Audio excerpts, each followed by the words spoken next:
Welcome to the Mountainside Podcast. Our guest for this episode is Caleb Brewer. He's the founder of Stick Sniper Archery and the acting archery manager for Operation Enduring Warrior. Caleb served 11 years in the U.S. military as a Green Beret in the Army Special Forces. In 2015, Caleb's life was changed when he was critically injured by an IED while conducting a combat operation in Afghanistan. We talked in depth about that and his amazing outlook and recovery. This was a great conversation. I really enjoyed getting to know Caleb during this recording. He is truly an inspiration, from watching his recovery to everything that he's doing in the outdoor space and helping so many others. It was an honor to have him on the podcast, and I hope that you enjoy our conversation.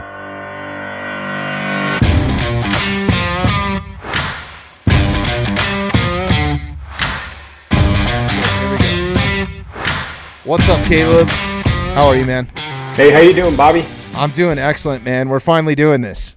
I know it's been a couple months. I'm making this work. Dude, I wish you were in studio, man. We got to get you out to Colorado at some point.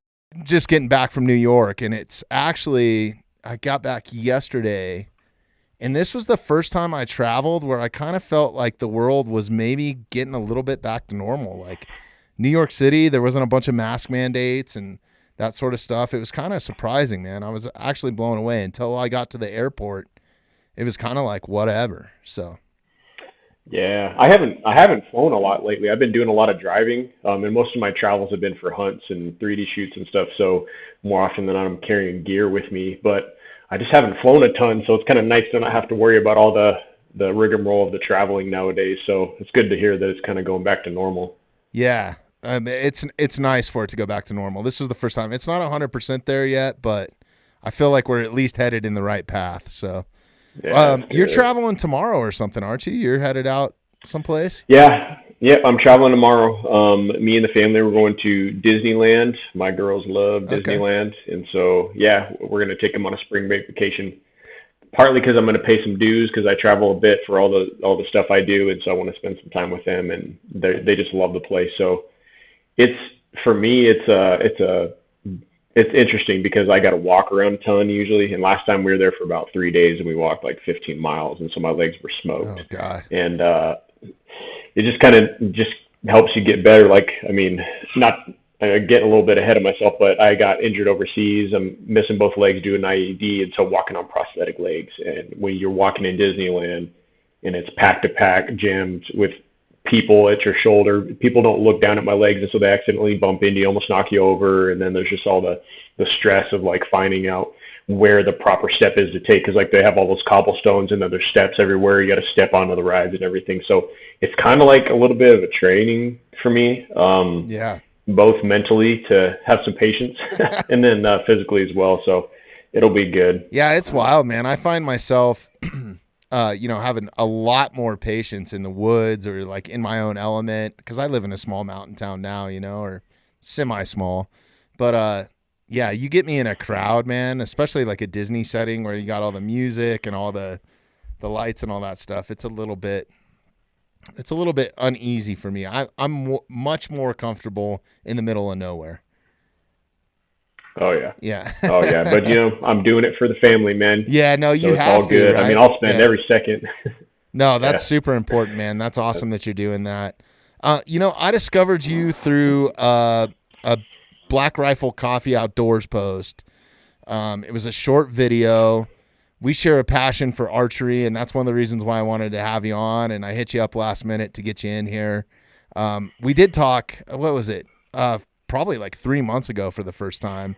We should have just recorded that, because that could have been a podcast in itself, man. I think I spent at least 45 minutes on the phone with you. So I'm super excited to have you on here, man. And I know that you're a busy guy, but I want to start with, you started Stick Sniper Archery, right? Can you tell me about that and elaborate on that a little bit and what that's all about? Yeah. So it's Stick Sniper Archery is kind of like my brainchild from a thought that I had a couple years ago, and I was sitting there shooting a bow outdoors, and I just was like, man, you're trying to shoot like a stick off of a string at far distance, and all the stuff that goes into getting you there, the body positioning and the tuning of the bow and the calculating the trajectory of the arrow and all that stuff. I was like, man, it's like being a sniper. And then I thought about that phrase together. I was like, man, that is a cool name for a shop. And at the same time, I was kind of throwing around in my head, maybe I want to open up an archery shop someday. And it all just kind of came to fruition this past November. But at the kind of the story, it's a roundabout story because I've been wanting to do it for several years now. And in 2020, when COVID started getting going, I got on with a nonprofit called Operation Enduring Warrior, and they do a ton of Spartans and Tough Mudders and athletic events where there's huge crowds. And when everything got shut down, they couldn't do any of their events. So they asked me to come on and help them start up an archery program. And I told them, yep, I'm all for it. I just kind of let them know, hey, I still want to do my business, so I'll help you guys get this off the ground. I'll stay involved, but it'll be kind of like a limited thing just because the business has been my passion. So all of 2020 and then the first half of 2021, we got that thing rolling. We did a bunch of 3D shoots. We took wounded vets and cops and firefighters on like 5 or 6 different total archery challenges. We did basic training camps. We did hunts. We got folks jobs at archery shops. Got some folks that were involved in the Paralympics, and we gave away bows. I mean, it was awesome. And so it kind of led me to this, and it gave me a lot of experience in the archery industry, meeting folks, learning how to like manage a lot of that stuff. And then just tied perfectly right into when I got the shop rolling. And we just opened up November of last year, and it's going really great, man. I couldn't ask for anything better. It's like a dream job. Congratulations on all that, man. I mean, I went on your website prior to this, just looking and seeing what you got going on. It looks like an incredible shop. So if I'm ever in the area, I'm going to be stopping by for sure. So it looks awesome. Heck yeah. Well, you know what? It's awesome, man. We got a pretty decent location right now, but in the future, we're looking to expand and maybe get a bigger location with some longer distance, like a range in there. So maybe we can do some 3D shoots. And really, it's kind of weird in Tucson where I'm at because once COVID hit, like certain areas of the country got locked down pretty hard. Tucson had some kind of soft lockdowns, but everybody went outside. And it's weird because the outdoor industry went haywire out here. People you couldn't find, if you wanted to buy or rent a quad or a razor, everybody's shooting, camping, hunting, fishing, shooting bows. And so, and that wave has stayed. So more and more people are getting into archery, and it's just awesome because I love it for not just for the business, but it's just a huge passion of mine, just doing it on my own. So. Yeah, no, it's the same thing. I'm here in Colorado, just out of Denver. We're about 45 minutes directly west. We're in Evergreen, and it's the same thing, man. We have a ton of open spaces and parks and national parks that are super close, and it is just getting hammered, man. Like, and people coming from all over the country, too, which is crazy. I think when the pandemic first kind of settled and the dust settled about 3 months after the lockdowns, it was just, there was more out-of-state plates here than there were in-state. I mean, I think people took advantage of it and just got out, it was crazy. And I haven't really seen it slow down all that much. I mean, it obviously does in the winter, but it's just pretty much nonstop. There's, it's probably, there's 3 or 4 main archery shops here in Denver, and it's the same thing. I'm friends with a lot of the owners and stuff like that, and it is just, it's incredible. I mean, between all your celebrity hunters like John Dudley and Cameron Haynes, and now, Rogan's getting into it, I think it's just driven the sport to a whole nother level, because I bow hunted my whole life, growing up in Colorado, and it was few and far between that you would ever run into another hunter, at all in Colorado during archery season. And there was a lot more open game units and stuff, and that's not the case anymore. But I don't remember where I read it. Oh, so go ahead. No, I was just saying it's not a bad thing. I just hope that everybody's doing it the right way. That's it. Yeah, I agree, man. There's a steep learning curve with it, and it's super difficult. You get in on an animal, and the wounding rates and stuff. So it takes a lot of discipline, and that's what I really like about the crafts. Just always got to practice, always got to try to get better, because you never know what's going to happen come crunch time. But I can't remember where I read it, but I remember reading a study that suggested that after World War II, there was a huge increase in the amount of hunters because of a lot of the veterans coming back with like really good gear and really good training and a desire to do something. And that's kind of what I'm seeing right now, at least over in here. I'm getting tons of vets that want to go and bow hunt because it's super difficult. It requires a ton of practice, and it almost like simulates a military deployment where like you got to plan it, and then you got to train for it, and then you go do it, and then it's over, and then you got to go to the next one. And out here in Arizona, there's a lot of archery opportunity. You can do deer, javelina, turkey, bear, right back into deer, and then elk season and all that stuff. And so there's a lot of opportunity to keep going, so you can keep your skills sharp.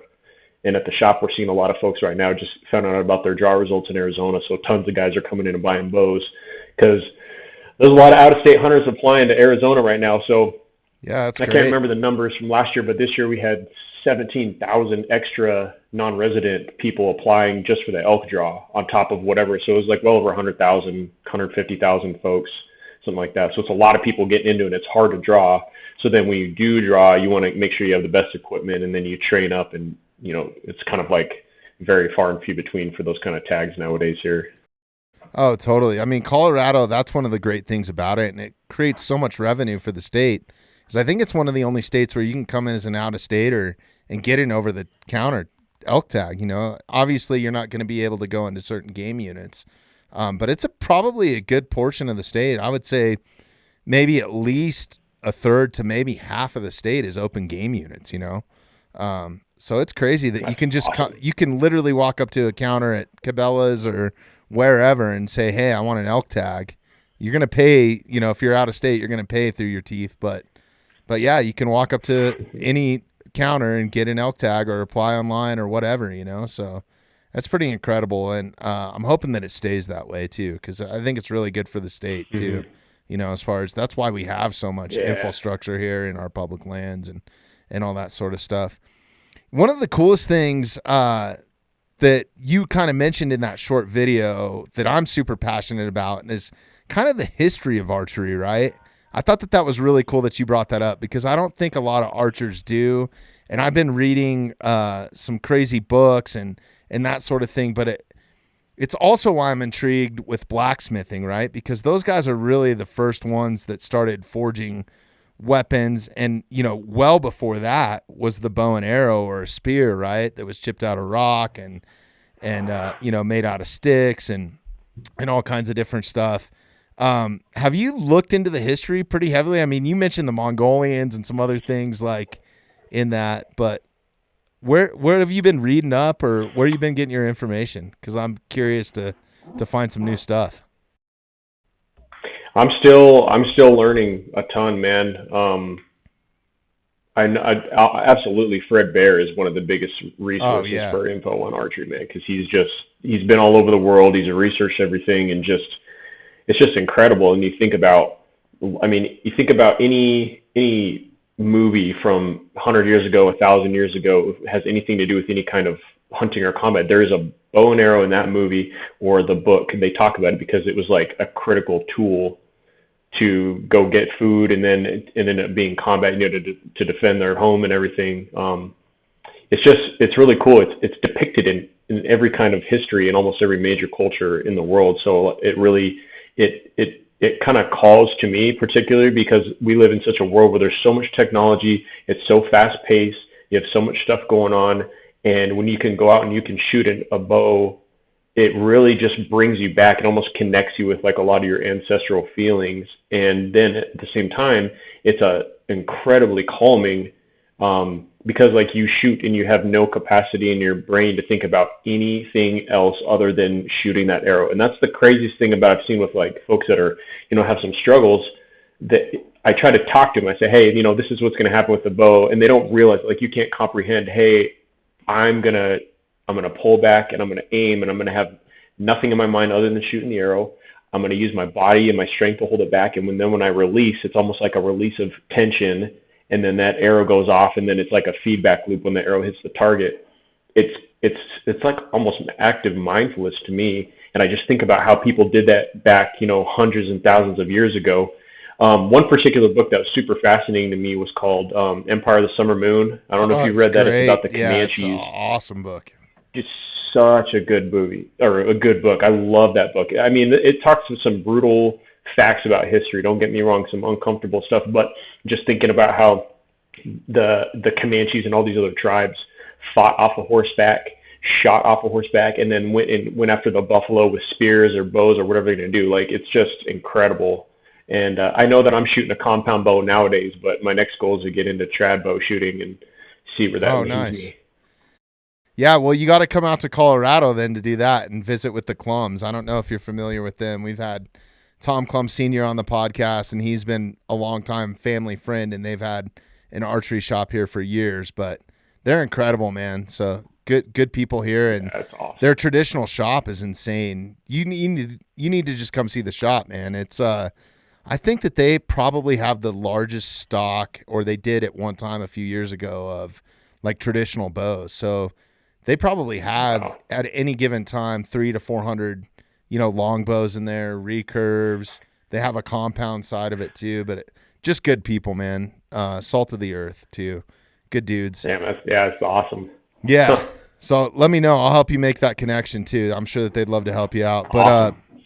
But yeah, man, I think those books are insane. Like, especially Empire of the Summer Moon, when they were talking about how the Comanches got so good at riding and shooting, and like, I'm pretty sure it was that book that they were talking about how you would take a shot on a horse that was in full stride. So like when you'd actually let the arrow release, and then they were doing some crazy tactic shit where they were like shooting, like roll over on the side of the horse while it's at a run and shoot underneath the neck, so they weren't taking arrows as well. Like, just incredible stuff. I mean, I don't know how much of that is true, but I would sure hope that it is. They were ultimate warriors back then, man. Like, incredible tribe. Damn incredible, man. I mean, not necessarily linked to archery, but when they talked about how the Comanches broke the horse, where they would take a rope and then they would lasso the horse around the neck and squeeze that horse and just cut off the airflow so the horse stopped fighting, fell on the ground, and right before the horse was going to pass out, they loosened up the rope, and then they took their hands and they cupped and they breathed their own air into the horse. And then according to the book, and it's kind of legend, but boom, on the spot, the horse was broken and trusted the guy automatically. That's wild. So, like, to have that level of like horsemanship is insane. Yeah, that's coming back to me now too. I need to go back and read that book again. It's been a few years. Another one that really stood out. I don't know. Have you read the, I think it's called The Journey of Crazy Horse by Joseph Marshall? No, I haven't. Oh, you should check that out. There's some good archery stuff in there. They talk about, it's about the Sioux Indians. And they talk about how when a child was born, the first thing that they would do is go find the proper piece of wood. And I forget what type of trees they would use. So I'm totally butchering this right now.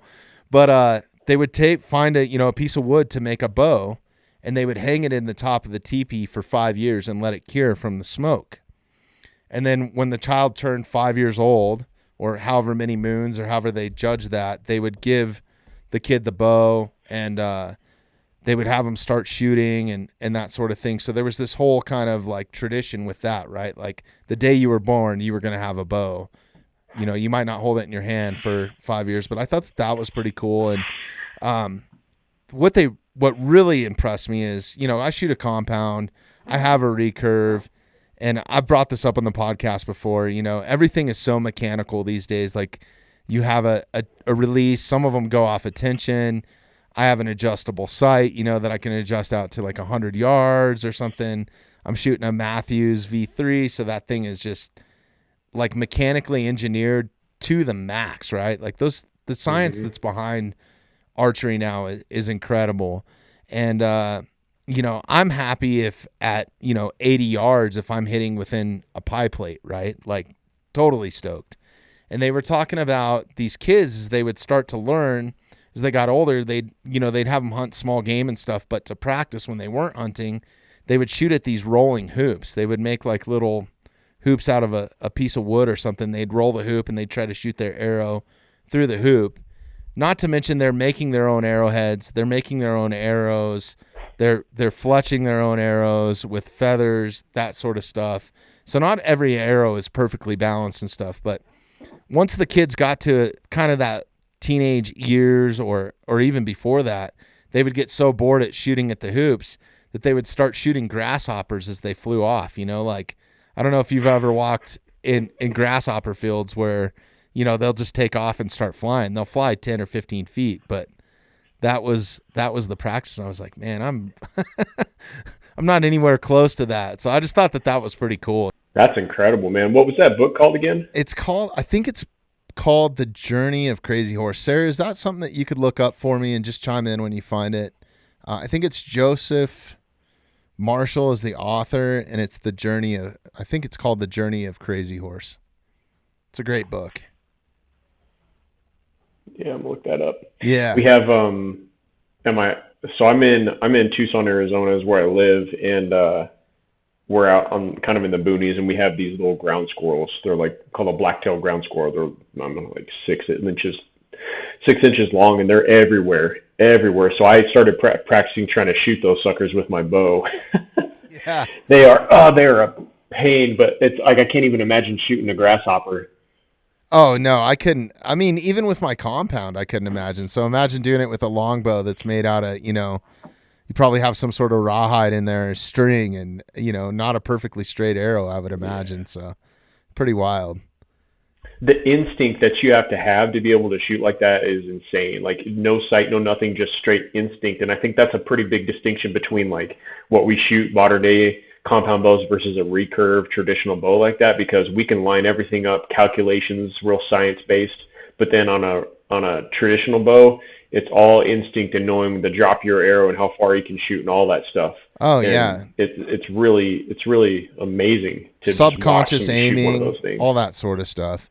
So yeah, Sarah's got that book pulled up. I don't know if you can see it here. Sarah, can you go back to a photo of the cover? Yeah. I just think that helps people relate a little bit too. But it's The Journey of Crazy Horse by Joseph.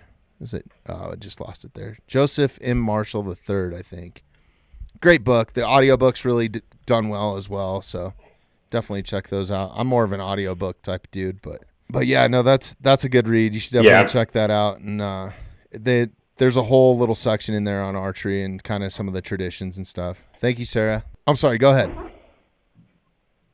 I was just going to say, are you going to be doing any of the the Total Archery Challenges or anything this year that they got coming up? I'd love to make it to Snowbird. I've never shot one. I do a lot of 3D shoots around here. We have a lot of awesome 3D ranges.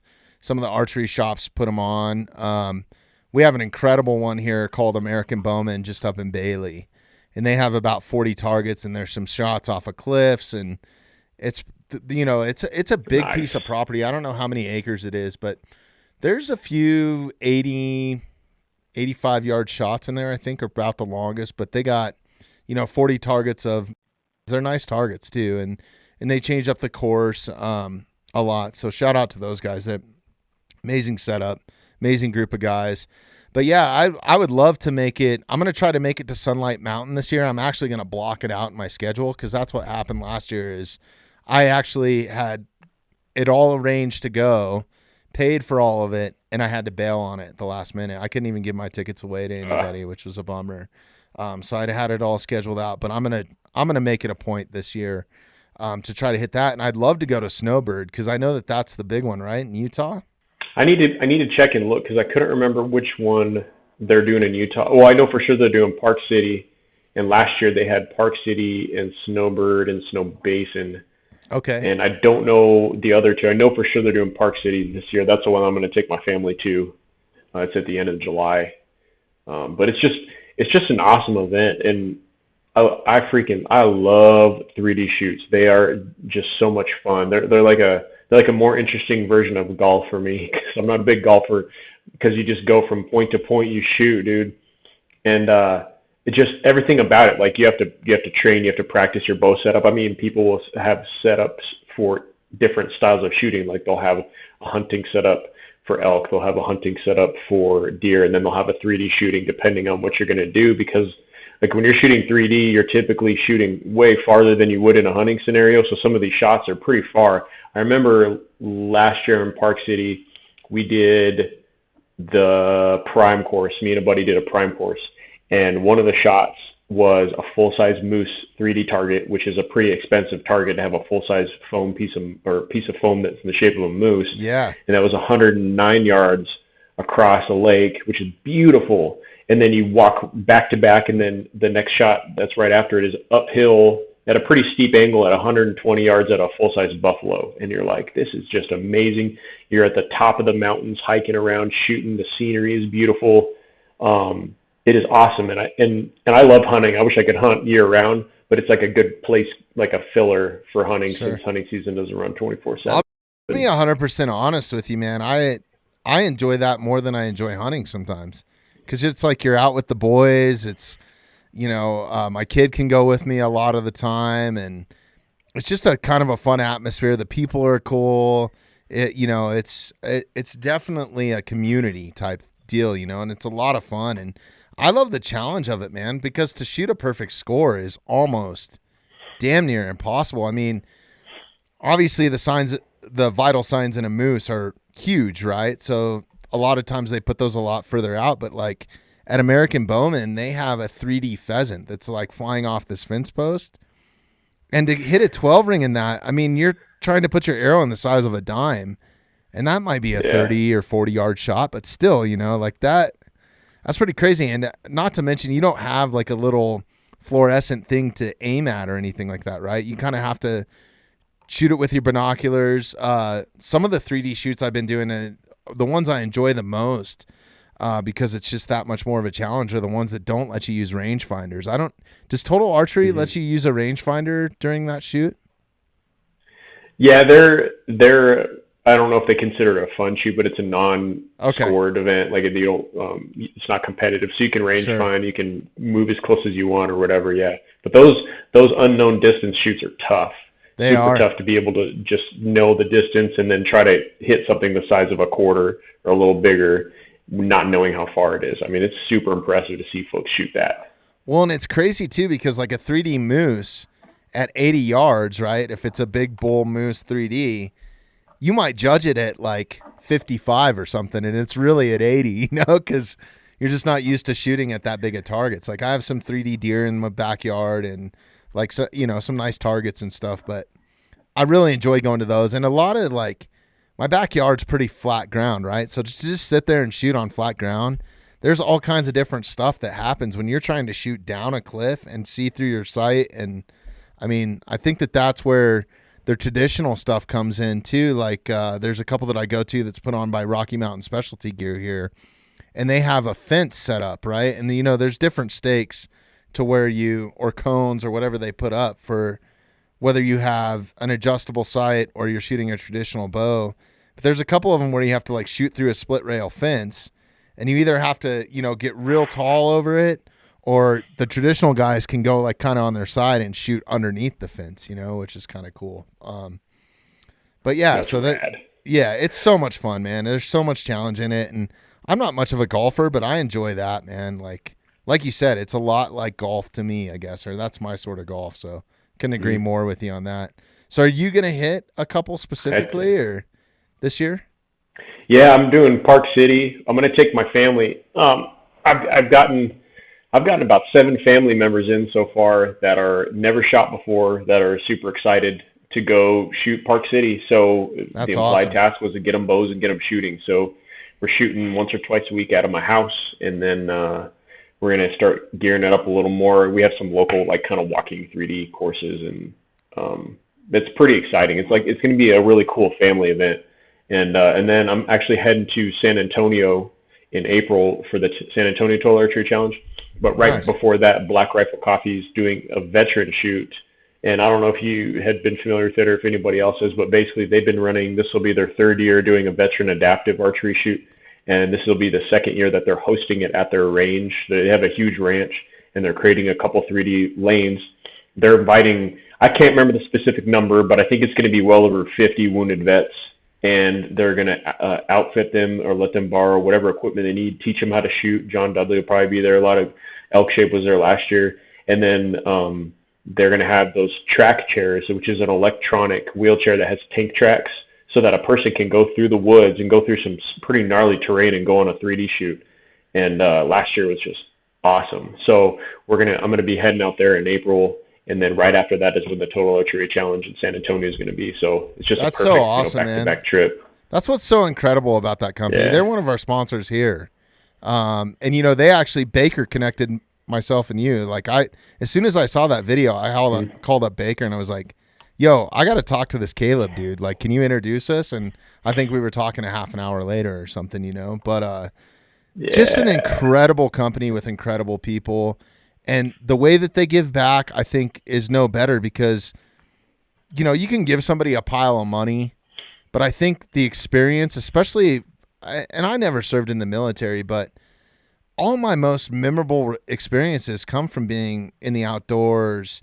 And I mean, short of my kids being born and stuff like that, right? Like monumental stuff or a death or something like that. But the stuff that I never forget and how it plays out, you know, almost minute by minute is when I'm out hunting or at 3D shoots for some reason. Maybe that's just the way that my brain works. And, you know, you related the military and being geared up. And I have a lot of friends and stuff that are former operators and stuff like that. And they all are outdoors guys, whether they're hunters or backcountry skiers or something like that. And it's all kind of like, you know, having your gear. And I'm a gear freak and I never served, you know, so I've learned a lot of stuff from those guys of how to keep it organized or how they did. And that's influenced me a little bit too. But yeah, I don't think that there's anything better than archery, like you said too, from a mental standpoint. I really call it my meditation or yoga. I don't do yoga that often.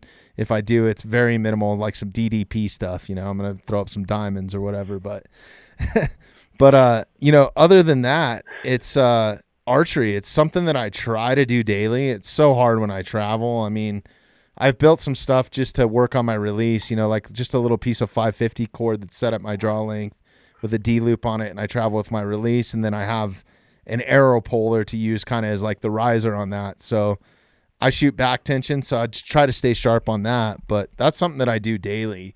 And even doing that, just because you're going through your shot mantra or sequence or whatever, is good for me, just because it's something where I'm not thinking about, is the mortgage due?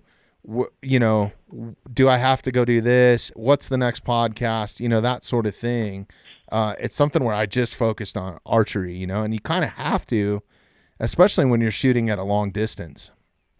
So I think that that's one of the awesome things that they do. And I'm so pumped that those guys are involved, you know, like Evan and them are all involved in archery. They all have a passion for it. So I think it's so cool. And I haven't been to that specific event, but I know exactly what you're talking about. And I know some people that were there, and I'd love to be a part of that if I was ever invited.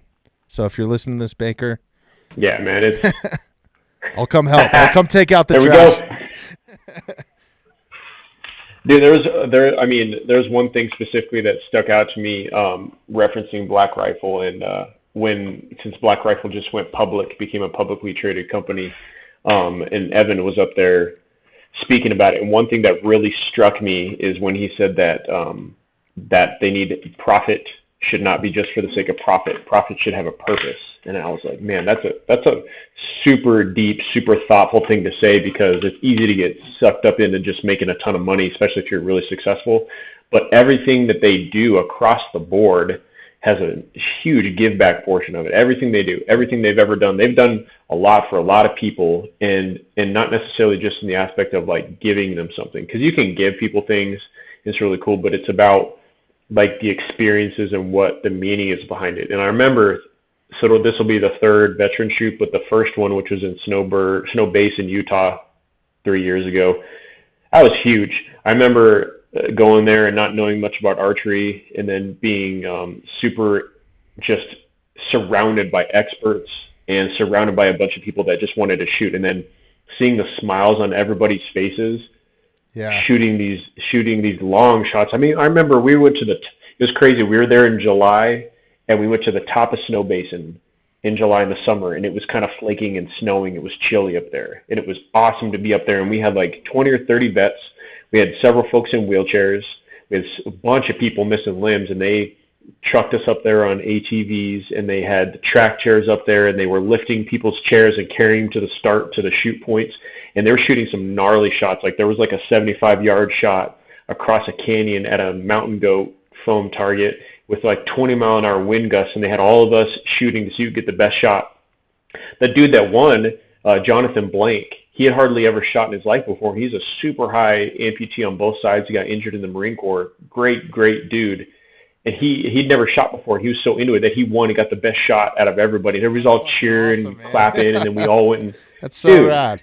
And now he's all into archery and hunting and shooting and all stuff. It's like the ripple effect of what they're doing, totally selflessly, is expanding. And I'm seeing people talk about Black Rifle Coffee Company across the country. Everywhere I meet people, I'm seeing their logos. I'm seeing T-shirts. People coming into my shop. I'm seeing people talk about it and wanting to get into 3D shooting because it's cool. And then they're also seeing the benefit that it's having on vets. And it is awesome. Like it's a giant movement right now. It truly is. And so I'm super excited to be a part of it and help in any little way I can with those guys. That's so rad. I mean, I couldn't agree more with everything that you just said and the type of people that they are. But I think it's much more than just Black Rifle to me. I have a lot of friends that are vets. I have family members that are vets, and that sort of passion, and not all vets are like this, right? I mean, there's the occasional bad egg in everything, right? There's the occasional bad nonprofit that's out there. And I can't think of any that come to mind, firsthand, and I wouldn't put them on blast anyways. But I think for the most part, like, you guys are all so like-minded. Like what you're doing with Stick Sniper and some of the other organizations that I want to talk about here in a minute. But I have so many friends that are doing so much with nonprofits, and they're former military. We have another sponsor, Uncana CBD. They're huge into helping support active military, first responders. They give them huge discounts on all their products. It's about getting them outside and doing certain things. There's a ton of, it's not just Black Rifle. I mean, as a whole, you guys take care of your own, and above and beyond that, you're taking care of other people too. I volunteer with a couple nonprofits here that do some amazing things, but I've had some amazing people in from, Special Operations Warrior Foundation. Like, just as a whole, as a community, it's just really, really good people. And the thing that I love about it is it's not sugar-coated. It's not a bunch of lies. Like, I love talking to somebody that's a former operator because I know that they're probably not going to lie to me. If I do something that's wrong or out of line, or if I say something they don't agree with, I'm going to get an honest opinion. And that's why I love having you guys on the podcast. And I never served. Brutal honesty, and as man. friends, and I love that brutal honesty because it's authentic, right? And that's what I'm trying to do here.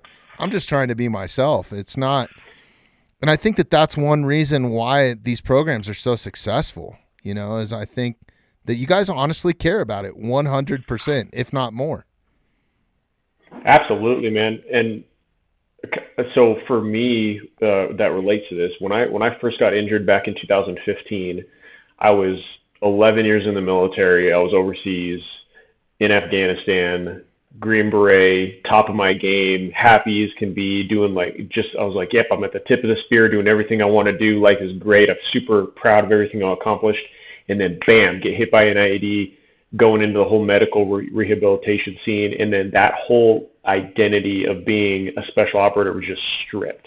Now, I had an opportunity to stay in the military, and I thought it through a lot. And for me, what I wanted to be was a ground pounder. I wanted to be blowing stuff up, shooting guns, kicking doors, and all that stuff. And I wouldn't be able to do the same thing missing two legs. And so I was like, you know what? I think that I can make more of a difference in folks' lives or in my own life as well, getting into the civilian world. And so what I did is I got into physical fitness. I was like, I want to train myself so I can be better for my family. So it started with this real small goal of, I just want to pick my daughter up because she was 1 year old and she didn't understand why, dad who's missing his legs can't pick her up anymore like he did before. So I was like, I'm going to train, I'm going to deadlift, I'm going to overhead press, I'm going to do all these kettlebell swings and farmer carries. And then it got me to the point where I was like, wow, I'm getting pretty decent and comfortable with this. I wonder what I could do to help other folks out. So what I did is I got a adaptive CrossFit certification, a couple other certs for personal training, and I started working at CrossFit gyms in town. I bought some workout equipment, put it in my garage, and I just started training people out of my garage as well. And I had no idea what that would evolve into over time because I was still, this is just barely over a year of getting hurt when I started to get into this stuff. And when you have a substantial physical, mental injury, it takes a long time to recover from it. And so I wasn't even fully recovered. But what happened was when I became responsible for other folks, for their success, that it made me have to be on top of my game. I had to be the best I could be, because if I wasn't, then they wouldn't progress. And so I ended up training a ton of people, folks that weren't even in the military, vets, cops, first responders, family members, friends in the gym. And it taught me how to work with a wide variety of people that were outside of the military, because before we were trained, you work with military folks. That's what you generally work with. And I became really good at working with them, and through their growth, I grew as well. And so I got super competent in the gym and being on my prosthetics all over the place. Like, the worst nightmare for an amputee is to fall, or like a curb, or a set of stairs. Like, that right there is anxiety level 10. And through working in the gym and just doing stuff, weight bearing exercises, it helped me get better through helping them. It's the craziest thing. And so I was like, man, I need to continue on with helping people. Like, we help each other grow. And then so the progression was, the gym stuff allowed me to get out into the world and be comfortable outside of ADA accessible areas. I could get on the stairs and, ramps and all this stuff. And then that led me into going outside and being able to hike. And so I started getting outside and going on these hikes, off trail, on trail and stuff. And then I got a bow, and I was like, man, this is really fun. And I'll tell you, man, it's super difficult for me, because on the left side of my left leg, I still have my own knee. On the right side, I don't have my own knee. So I'm kind of unbalanced, but what's left of my knee on my left side is real small. It's only about 2 inches below the kneecap. So it's real wobbly when I put my prosthetic on. I have to use a vacuum pump system that just like sucks that thing to my leg real tight. But when I shoot, I'm having always guys are always commenting on my left knee is just going like this constantly. It's just moving because of the stability issue. So I'm having to focus even more on my brain to be like, just shut off thinking about your knee, so that you can focus on the shot. And it came from confidence being in the gym, where I'd have to say, I wanted to overhead press like 135, which is pretty difficult in any situation, and I'd have to shut off being scared that my knee was gonna buckle under me or whatever. And so it just all translated into it. It was just this culmination of like working with people, selfless service, everybody getting to better physical competency, and then this journey has literally just led me to the point where I'm at right now. Like, it's been, I don't want to say there's been no work, but it's almost been like effortless, where it's like almost like predestination, where like bam, bam, bam, bam, bam, all these dominoes are falling, and then here I am today. I don't even know what tomorrow's going to look like with the rate things are going. I mean, it's awesome. That's great, man. And I think, going back to it, one of the biggest things I think that people can take from that is you just sharing your story, right? Like, what you post on Instagram. Like, when I went and looked at your video, I immediately went to your page, and I saw in that video, I don't think that you reveal that you're a double amputee in that, right? In the Stick Sniper 2-minute long deal. No, you don't really. You just say, I think that you say that you're a veteran in it. I can't remember exactly, but I went to your page, and the next thing I saw was you military pressing 135 and carrying it down your slanted driveway on 2 prosthetics. And I was like, are you fucking kidding me? And then I think I scrolled down a little bit further, and you were jumping rope, or trying to jump rope on 1 foot on a prosthetic. And I was like, I jump rope occasionally, right? Just because I like to boxing and jiu-jitsu training for me is how I like to work out. And it was something for me I don't have any handicaps. It was inspiring for me to see that. So I think that like the biggest thing for somebody in your position, and the way that you openly talk about it, is so incredible to share. And it gives other people, I could imagine if somebody else was in your same situation, or they see you doing it, it gives them some sort of hope, or like, hey, this guy can do it, so can I, and it's inspirational to everybody, I think. So going back to that, and I don't know if you want to speak on this, you can just tell me no, but can you talk a little bit open, about man. your accident and how that all happened? Because I think it's important to share that so people understand, whether they're anti-war or not, I don't think that they fully understand what you guys go through or what you've been through without hearing the actual story. So that's why I want to dive into it. And that's why I think it's important to talk about that sort of stuff. And it's really been eye-opening.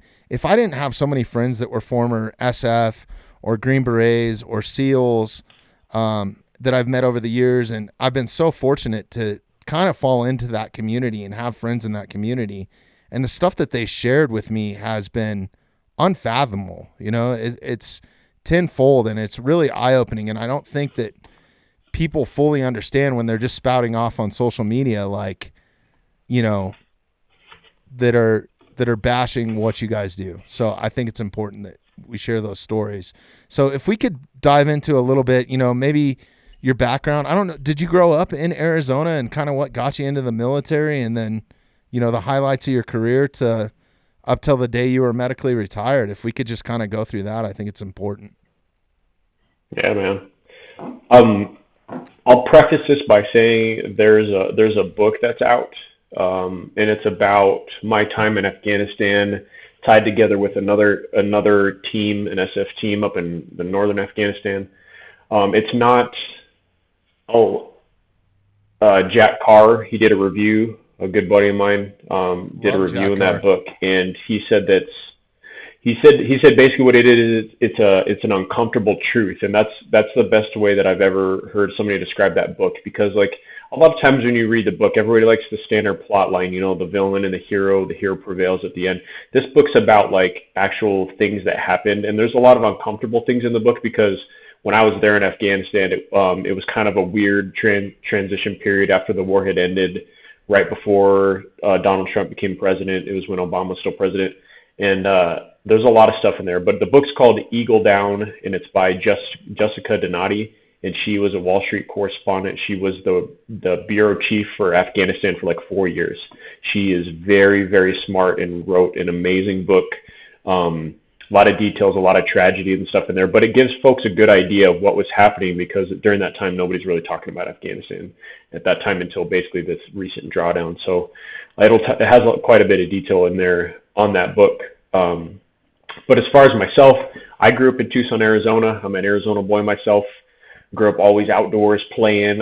We were making bows and arrows as kids, and it's funny to look back on that and see the archery stuff in my life now. But I graduated high school in 2003, didn't know what I was going to do. I went to go to the University of Arizona because I wanted to impress my girlfriend, who was going to be an engineer. I was going to be an engineer, and I failed miserably. I was not even close to being responsible enough or disciplined enough to do calculus and physics and chemistry and all that stuff. So I ended up dropping out after the first year. Ended up bartending for about a year and a half, and then I was like, I just needed something in my life. And so I always loved the military, and one of my buddies had joined the military, and he was in intelligence. And so I was like, yeah, I'm going to join, and I'm looking at joining. I'm going to go active duty, and I'm going to join the infantry. And he is like, well, you know, that you could always do this route, which is what I'm doing, and I'm in the intelligence, so you can get your clearance, you can get a college degree after you're all done and stuff. And I was like, man, that's a good idea. So I joined Intel, went to basic training, and one of my buddies there had a book that was a real small book, and it was called Get Selected for Special Forces, How To. And I was like, I read that book, and I was like, I made the biggest mistake in my life. I was like, I should have done that right out the gate, because I didn't know there's a program right off the street that takes you all the way through the process, if you can hack it, to become a Green Beret. And it's a long road. It's like 3 or 4 years, the 18 X-ray program. And it's awesome. And I wish I had known, and I would have done that right away. But I didn't, so I had to spend my time in the military on the non-spec op side. And then I went to Iraq in 2008 to 2009. And that goal resurfaced of going Green Beret, so I trained. I trained all the time. We ruck marched around Baghdad all the time. We were in the gym all the time. I was reading as much as I could about it, all these books. And then as soon as I got back from Iraq in 2009, I signed the papers to go to selection and transferred to the 19th Special Forces Group. And then from then on, I was in training all the way until the middle of 2012 when I graduated. So it was back-to-back, man. I went to selection in June. My daughter was born in July. went to Airborne in August, and then started the Special Forces qualification course in November, all in 1 year, and it was just boom. Wow. And after that, it was just hot and heavy. We went all over the world. We trained. We did training missions in a lot of countries. Did stuff all over the states. I was on a mountaineering team. That's what our specialty was. So we did a lot of stuff with high angle rescue and a lot of rope systems and stuff.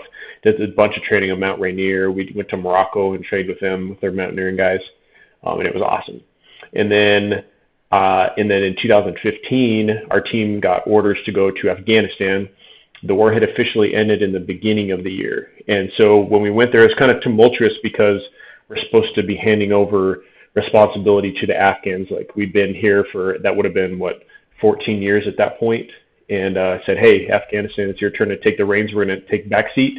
And when we went there, the leadership said, hey, look, you can't give any support to your guys other than just verbal advice. You can't even give them a bottle of water. Can't give them a chem light.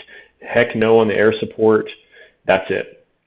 And so we're like, all right. So we went there, and what ended up happening, so I went to Helmand Province, and Helmand Province in Afghanistan is a pretty bad area. It's like, if you could say equivalent of like in El Paso, Texas, where there's tons of cross-border activities, tons of drugs, tons of violence, except for if you take like how modern El Paso is and you put it back like 100 years. That's kind of Helmand Province where folks are living in. Can I pause you for just a minute? And stuff. I'm going to pause you here for just a minute, Yeah. because I think it's a little bit misleading, and this is something that I had to kind of find out on my own by listening to other podcasts or talking to friends. You know, it's dubbed as the invasion of Afghanistan, right? And Iraq, an invasion.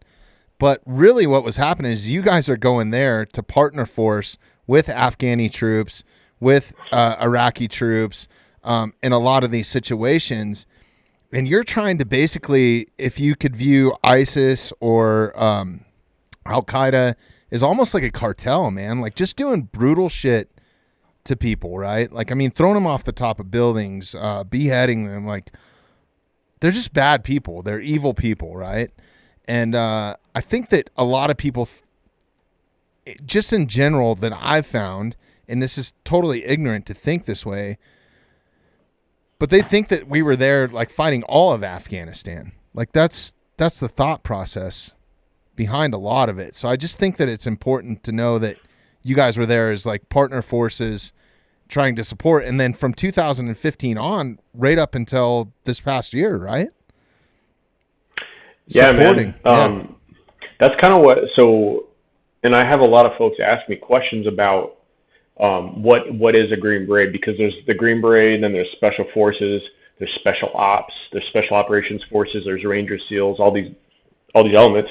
What's the difference? And so I don't know why the Army decided to make it confusing, but Special Forces is AKA Green Berets. And Green Beret is just essentially what we wear on our heads, but it's the Army Special Forces. And everybody has kind of a special skill set, you know, Ranger SEALs, PJs, CCTs, Delta SF, and all that stuff.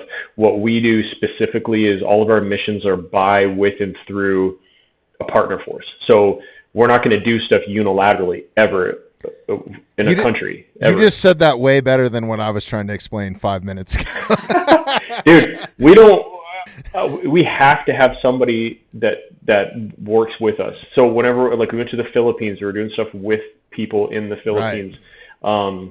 You train them to do stuff. We have different mission sets, whether or not the country that we're working in is occupied by a hostile force, whether or not it's occupied by a friendly force, just stuff like that. Even if we went in for a hostage rescue, we would do it with the partner force. And so that's what we were doing in Afghanistan. You know, starting with the horse soldiers from 5th Group back in 01, you work with them. And so you take a Special Forces team, an ODA, an Operational Detachment Alpha, 12 people, and you are a force multiplier. So you work with 200, 300, 400 folks. And the captain on our team would be the highest ranking, and he could work with up to like a lieutenant colonel element in the partner force, because you're trained to that level. So we're all tenured senior level folks they've had experience, because you have to work with higher level military, and they have to understand, like, you have to be on the same playing field. Like, you're not going to put somebody that's only been in for 2 years to work with somebody who's been in for like 15 years is because it's an experience level, and you're supposed to be the one training them on small unit tactics or how to conduct a raid or an ambush or whatever. And that's what we did in Afghanistan. And different elements like the SEALs and Ranger and stuff, they will operate independently quite often. But with us, we always operate with a partner force. And that's why when we go through our course, we're required to learn a language, and that's pretty specific to Green Berets. Like not a lot of other units do that. So we're required to learn a language specific to our area of responsibility, okay, and we have to maintain proficiency in it. So for me, 19th Group at that time, we focused on Asia, Southeast Asia. So I learned Indonesian, and we had folks that spoke Korean and Tagalog and Thai and a little bit of Chinese and stuff, but it didn't really help us when we went to Afghanistan. We still had to have an interpreter. Right. But, yeah. Well, I'm sorry, I didn't mean to slow you down there. Let's dive back Very into good, leading up to, 2015, that sort of thing. I think is right where we left off. I just wanted to make that clear because I think that's always a misconception. If we can, anything that we can do to clear the air a little bit, I think helps. And you explained it way better than I did. That's all good, man. But so we were in Helmand province, and Helmand's pretty bad. A large, I would say, I can't remember off the top of my head. I want to say somewhere close to 90% of the world's opium comes from Helmand province. So naturally, none of the folks that have a place in that industry want that place to be secure, because then they're not going to be able to get their drugs. There'd be folks that would come in from other countries and just drive in with a suitcase full of money and go to a farmer and say, hey, here's this money, prepayment, grow the stuff, we'll be back in a year or two to pick it up. And so it's hard to stabilize a region like that, and they're also bordered by Iran and Pakistan. So we went there, and we got there, I want to say it was August of 2015. The war had ended, I believe, the beginning of 2015. And so we had it was a pretty tough trip, because it started out as, hey, don't do anything, you can't help them, you need to see how they do to succeed. And then it evolved into, hey, the Taliban are going on a major offensive right now, and you guys need to go out there and actually get after it and help these guys. And then it turned to, hey, you guys need to lead the charge and go defend the whole province, because the whole province is just going downhill pretty quick. The Taliban had like a roving special ops army that would surround each district center. And what they would do is they would allow all the civilians and all the military that wanted to leave as long as the military left their weapons. And then they would go in and just capture the district center. So they were doing that strategically at every place. And then Helmand province, the army, the Afghan army, was way overestimating their numbers. And so they were super understaffed. And so it was just falling. Like, it was almost, it seemed like overnight, a lot of these areas were getting hit. So we ended up going out a ton. And since the war had been scaled back and officially ended, it wasn't Operation Enduring Freedom. It was, Inherent Resolve or Resolute Support, I think, something like that. And we were like the only Americans in this giant province. So we had a small base. We had 12 SF dudes in our support team. So we had less than 50 folks. And we were driving around, flying around that province, getting into gunfights left and right, IEDs left and right. We ended up dropping a ton of ordnance because we got pinned down and unable to maneuver a lot, and I got in some pretty hairy situations, but we had to do it. And so I think towards the end of my deployment, the military, our military and government, was realizing things were going south, and they started to ramp things back up a little bit and rebuild some of the bases. But yeah, it was crazy. So there's this place, a lot of the districts in Helmand are bad. Like, a lot of Marines lost their lives in there, so they're pretty well known. But the most well known is Sangin, and that's where I got hit. And so we were going in on a large scale raid. I think we had 100 or 120 Afghan commandos with us, and split into a couple of different elements. We had some intel that said, hey, a couple of these specific compounds were bad guy compounds, maybe IEDs, maybe some bad dudes actually there. And so I was with one element, and we came across a compound, and in the opening, there was like spray paint on the sides, on the walls. There's some concertina wire, like barbed wire on the ground with some rocks stacked up. And so all of our interpreters are like, yeah, that's the Taliban telling the civilians to stay out, or else they're going to hit like a booby trap or something. And so we sent in our bomb folks. On our team, we had a bomb dog and his handler. We had an EOD technician, an explosive ordnance disposal technician, who's trained to dismantle bombs. And then we also had a local Afghan person that we paid. and he had a little metal detector, a minesweeper, and we paid him for every IED that he found. And he's really good at what he did. So we were stacked on those capabilities, and we started going through the compound, and they found, initially they found 2 or 3 IEDs that had mortar rounds or artillery rounds that were stacked on top of each other and wired in sequence with a pressure plate. So it's like 2 pieces of wood with foam and then metal on the inside. So when you step on it and compress it, the metal completes the circuit and it blows the bomb. And those 2 were bad. Like, you step on something like that with our 2 artillery rounds or mortar rounds, there ain't no way you're surviving. You're complete. You're going to be done. So those guys cleared those and a couple more, and we started searching the compound. We found a bunch of, I remember seeing a stack that was probably a foot or 2 tall, maybe 3 feet wide, of all pieces of wood that were prepped to meet pressure plates. And we saw a bunch of mortars and stuff in another corner. And then another room, another shack in that compound had a bunch of stuff that could be hidden. You could, like, initiating devices and like hiding spots, like toys and trash, everyday household items that they could hide bombs in. We're in that. And kind of on a side note, it's interesting because, like, we've had other teams that were on their own compound and had IEDs like hidden on their own toilet, where they'd sit down and some dude got blown up trying to go to the bathroom. So, like, we're real particular about looking for all these items. Yeah, it's nuts, dude. So when we go out on ops, a lot of times you got to clear every step of this whole area has to be cleared before you can walk on it, because it could be hiding anywhere. And I remember there was an escape hole, and there was a fire that was still kind of smoldering. There was an escape tunnel that went down and out the building or the compound, and so we knew that somebody was in there pretty recently. And based on all the stuff that we had found, it was a pretty established Taliban spot. So the last little shack in the compound was the last one we had to search. And so I sent, I can't remember, it was like 3 or 4 or 5 commandos in, and then with an interpreter, and then, or I can't remember who went first. It might have been the dog first. But anyway, so there was 3 or 4 or 5 commandos, an interpreter, a bomb dog and his handler, and a local guy with a minesweeper metal detector that went in through the doorway.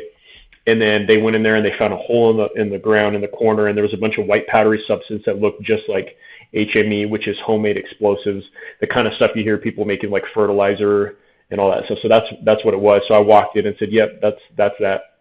So then I went to go walk back out, and as I walked back out, I stepped on a pressure plate that was in the threshold of the door that all these people had missed, including myself the first time had missed. And as I came back out, I stepped on it. And the only thing I can think of is that the dog, his nose, they can get saturated with the scent of the explosives. And I think he was pinging and going to the corner and maybe potentially ignoring the thing that was buried in the ground.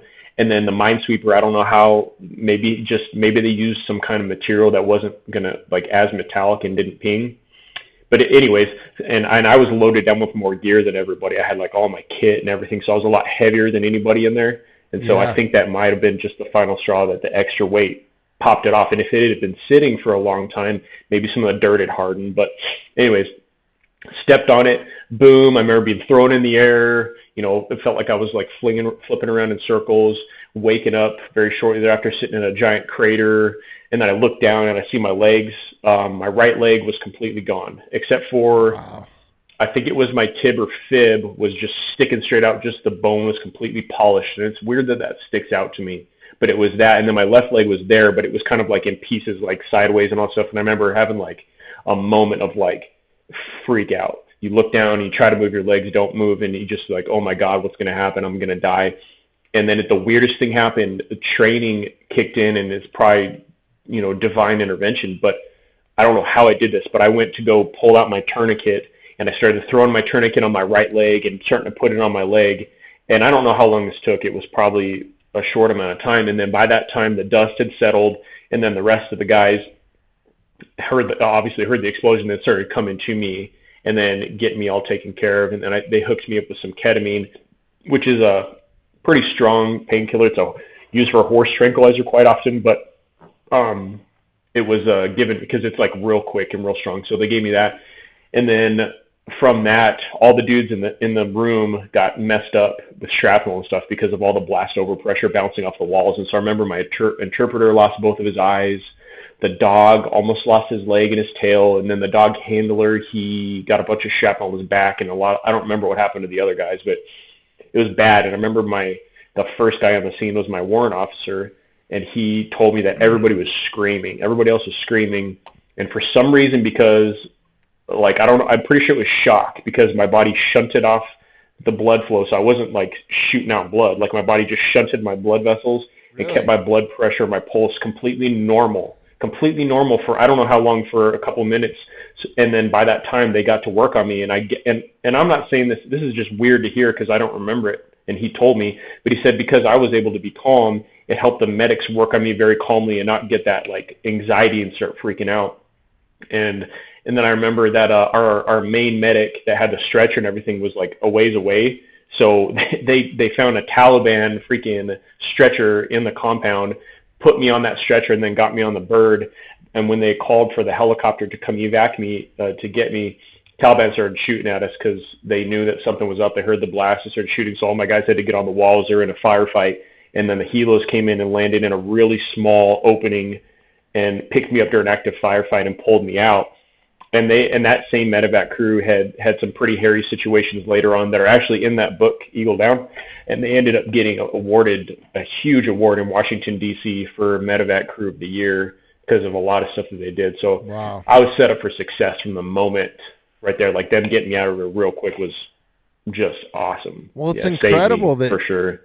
I mean, it's incredible because there's major arteries that run through your legs. Correct me if I'm wrong, but that your body... Did I hear you that correctly? That your body just shut down your blood flow and your blood pressure was completely normal during all of this?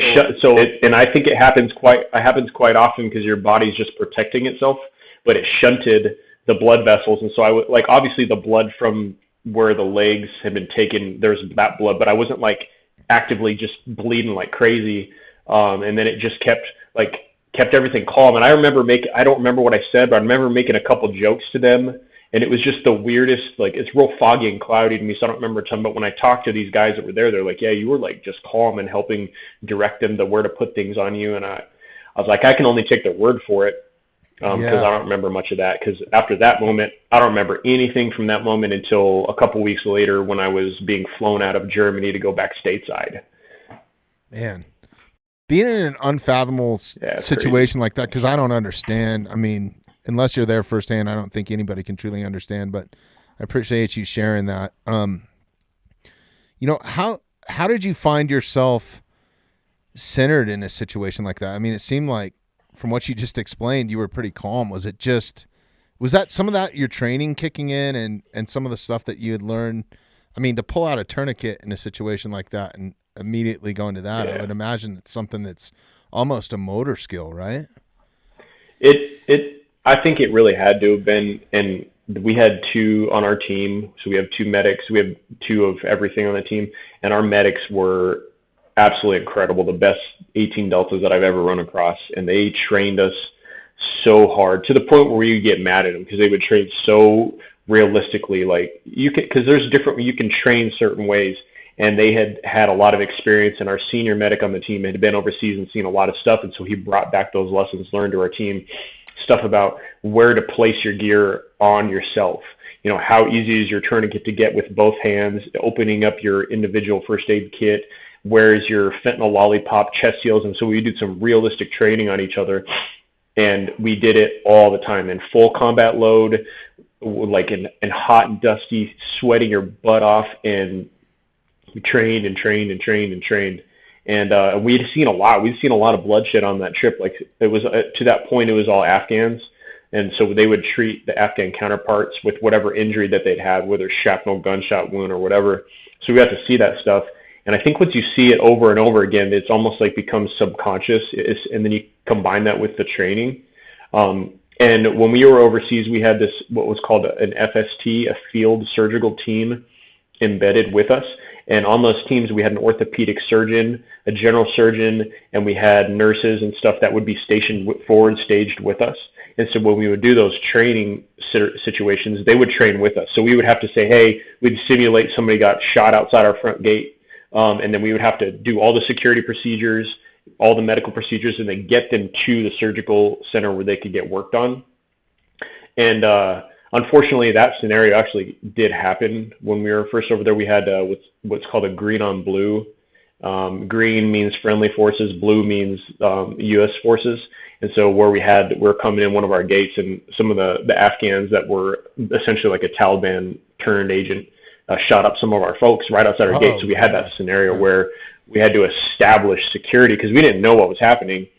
And one of the first things you do in a situation like that is not go do medical aid, because what happens is you see all the movies, what is it? Not Band of Brothers, but the Saving Private Ryan, where there's that scene, the sniper scene, where the sniper shoots the guy out in the open, knowing everybody else is waiting on him. Right. And as soon as they go out to get him, he shoots the other guy.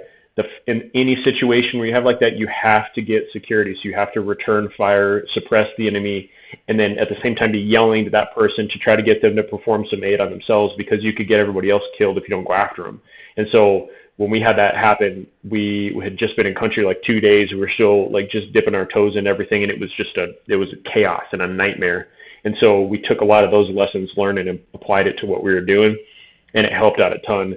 And the only thing I can say for my situation, man, is it was just probably divine intervention combined with just training and training and training, because like I freaked out when I looked down and saw my legs that were gone. I freaked out. But it was like that. It was like a freak out, and then all of a sudden it was like my brain turned a switch and it just completely shut all that crap off, the freaking out and the anxiety. And it was like, well, what do you got to do? You just can't sit here and bleed.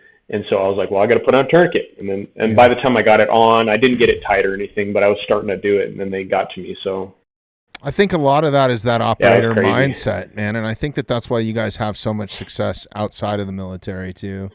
And I think, all of us back at home have a lot to be thankful for, and I'm thankful that it wasn't any worse for you, like it's incredible that you made it out of that alive. And I think, probably your hardest journey, I mean, I can't even imagine. So I'm trying to wrap my head around it, but probably the hardest thing coming out of that situation is starting the rehab. And what do you do? I mean, how long were you down? Because like a year later, when I found out about you, you're, carrying 135 over your head down a driveway.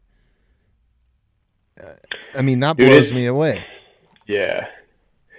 I would say one of the biggest things about me is I'm super competitive. I'm super competitive and goal oriented, and I look at everything right now as like a competition, and more often nowadays I'm competing against myself, because I'm I'm kind of a lot of times kind of alone in the things that I do, because there's not a ton of below the knee and above knee amputees that want to go freaking trudge around the forest and go try to shoot an elk. So a lot of times I'm competing against myself. But imagine like I had like, so you go, like for me, I went through the qualification course. I graduated in 2012. I was so proud of my accomplishment. Get to go wear that green beret, special forces tab on your shoulder, walk around and be like, yep, I worked for this. I earned it. And now I get to do all the cool stuff and have this awesome career, seeing these places all over the world, doing all these really cool mission sets. And then all that, like just being like what I thought was as good as it gets for me. And then it's just, boom, it's gone in a split second. And so getting back to stateside and having to recover and being in a wheelchair and losing a ton of weight, being super weak, having to go to tons and tons and tons of doctor appointments, well, it takes its toll on you. And I remember there's two things that stand out to me about the recovery phase when I was in Texas. One of them was when I went to, I can't remember, it was to a mall with my family, because my family moved there to help me recover for a year. And I remember going into like a retail store, like a Macy's or something, and rolling by one of those mirrors. And I stopped and looked, and there was no legs, and I was just like, damn. I was like, I can't even look at myself. Like, this is just awful. Like, also, I couldn't even look at myself in a mirror. And that was pretty early. I was within like a month or two of getting to San Antonio. And then the other one was when I first got my prosthetics, just really early on. This is probably March, and I got injured in December, and this was probably in March. I went to a park with my wife and my two kids. One of my kids was like one and a half, and then my other daughter must have been 5 or 6. And when they're playing, and I remember I'm walking on these crutches, and I'm super stubborn. I'm like, I got this to my wife. She's like, okay, so I'm walking, and I fell in the grass. At that point, I just barely got my legs, and I didn't know how to get up. I had zero idea how I was going to get up off the ground. And so my wife, she's 5'1", and she's pretty petite and small. She could not get me up. I could not get up. The two of us together could not get me up. So I'm just laying there, and some young kids came, and they were playing in the park, and they had to have been like 9 or 10, and all three of those little boys picked me up off the ground, and then they said, thank you for the service. They reached in their pocket, and they pulled out like a couple dollars and wanted to give me money. And I was like, what is going on? Like, 'cause they could tell I'm not homeless, so I don't know what their motivation was, but they after they gave me money, I was like, no, thank you so much. Go buy yourself some ice cream. And at that point, I was like, I have to get better. I have to figure out how to get better, because I ain't going to be vulnerable like that ever again. And then B, I need to be able to go out and do stuff with my family. So I had to completely re-identify my entire persona. And I remember sitting one time with one of the psychologists in San Antonio, because you have to go through all your set of appointments. You have specialists for everything. And I remember just talking to him. I was like, I'm mad all the time. Like, I'm super pissed off. I'm angry at the world. Like, I don't know why this happened to me. I'm short of temper. I'm tired all the time, and I'm emotional. And he's like, okay. And I was like, well, what's wrong with me? And he said, well, you've been through a pretty traumatic experience. You've been through things that people don't need to go through, should never go through. And so you're processing it in your mind. He's like, the thoughts that you're having, the emotions that you're having are actually normal when you've been through something such as that. And he's like, if you were not going through this right now and you were just like, cool, it's fine, no big deal, then he's like, I would actually be worried. But because you are going through this, that's a natural progression in how you should get better. He's like, I'm not going to, and he's like, I'm not even going to talk about giving you any kind of medication or anything. Just go, continue to do what you do, and we'll talk in a month. And it was weird. That stuck with me. And then I think that was in April. And then in May, I thought I was looking at the giant handful of pills I had to take every day, Oxycontin, and man, I can't remember all these different things. I had stuff for appetite enhancement. I had stuff for nerve pain, for pain. I had to take iron and D supplements and melatonin, all this stuff. And I was just looking, I was like, I don't feel right. Like, I feel like a lot of it's numbed, because I was on a lot of pain meds, and I was like, this is all numbing everything that's going on in me. And I wanted to feel it. I want to feel what's really going on in my body so that I can progress and like just move forward. So I made a really good but a really bad decision. I just quit all of that on the spot, and I was like, I'm done. And it was awesome, but it was really, really bad, because the withdrawals were awful. I felt like I had vertigo for a couple weeks, and it was just awful. But after that stuff's point, horrible to get off of. Yeah. Oh my God. Yeah. And so to really answer your question, like, I'm a super goal driven and super competitive person. And so because I'm always looking to do something to go to the next level, like for instance, jumping rope on one leg is hard. It is so hard. And I always can't do hit it myself. I'm always tripping and stuff, but yeah. Dude, and so you take so I was Caleb Brewer, blown up, sitting in a wheelchair with no legs, feeling sorry for myself. And then I say, okay, I'm going to go do this. And then I'm going to do this. And then I'm going to do this. And then I'm going to go freaking walk the Bataan Memorial Death March 26 miles in the White Sands. And when you do these things, you feel accomplished and you increase your confidence. And then you feel better about yourself by simply doing things. So setting goals and accomplishing them, it's forward progress. And so I always tell people, it sounds super like cliche, go set some goals. But it's like, it is literally what has gotten me to this point, man. Well, I'll tell you what, man, it's a real inspiration to me and to so many others, man. Like, I think that more than just yourself, you're inspiring other people, like, I love seeing you crush it, dude. I love seeing you out there shooting your bow. I love seeing you at these surf events, scuba diving, all the stuff. Like, you need to go check out, people need to follow you on your Instagram first and foremost. And I love that you share all that stuff that you do, but it's very inspirational. And, to somebody that maybe doesn't even have a disability like me, it's inspired me, Can you please explain, not only are you recovering yourself still to this day from this accident, but you're helping so many other people right now with all the stuff that you're doing, whether it's in CrossFit, weightlifting, archery. Is it Operation Endure Warrior? Is that the nonprofit that you're affiliated with? Yeah, Operation Enduring Warrior, or that's OEW. Okay. Yeah, can you dive into that a little bit and just what that's about and who it's for and what you're doing there? I think through my journey in the past several years, I've been exposed to some amazing nonprofits and amazing organizations, like stuff that you've probably seen local to you. I've seen some really good folks all over the country. And they're everywhere. There's a lot of good people that really want to help. And sometimes a lot of vets just feel like they don't want the handout. And I've seen it. I've felt it in myself where you're like, I don't deserve this. You get that imposter syndrome where you feel like you don't want to hand out, but there's some significant benefits you can get from letting these folks help you. And it's their way of giving back, and it'll help you. And then what ends up happening is it leads you to be able to help other folks. And that's what it's done for me. But Operation Enduring Warrior, or OEW, is an amazing organization. They do a lot of physical and athletic events for wounded warriors, military, and now they're getting into the law enforcement and the fire side of the house, because there's a lot of stuff going on with injuries and stuff where they are real similar to the military in that aspect. But OEW started doing obstacle course races, Tough Mudders, Spartans, all the the Go Rucks and all that stuff, and they have people that are specially trained to take wounded. They call them honorees. So if you come to the program, you're called an honoree, and these teams take wounded honorees through all these events. They've gotten blind folks, like there's this guy, Matthew Bradford, he's blind and missing 2 legs. They've gotten him through Spartans. They've taken folks in wheelchairs and get them through these obstacle courses. Like they literally help and push up your wheelchair on the monkey bars and get you into the mud, get you climbing up the ropes and stuff. It is incredible. And they do Grand Canyon crossings. They do lots of ruck marches. They're in Arlington quite a bit. They're all over the country.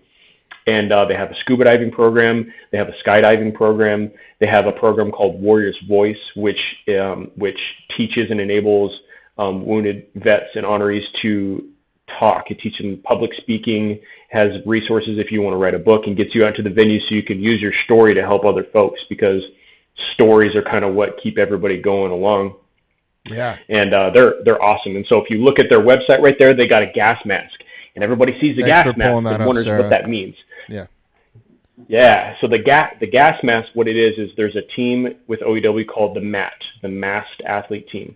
Masked Athlete Team is a selected group of individuals from OEW that have to go to a selection course to prove that they have the commitment, the honor, the desire, the ability to help these folks through these obstacle course races.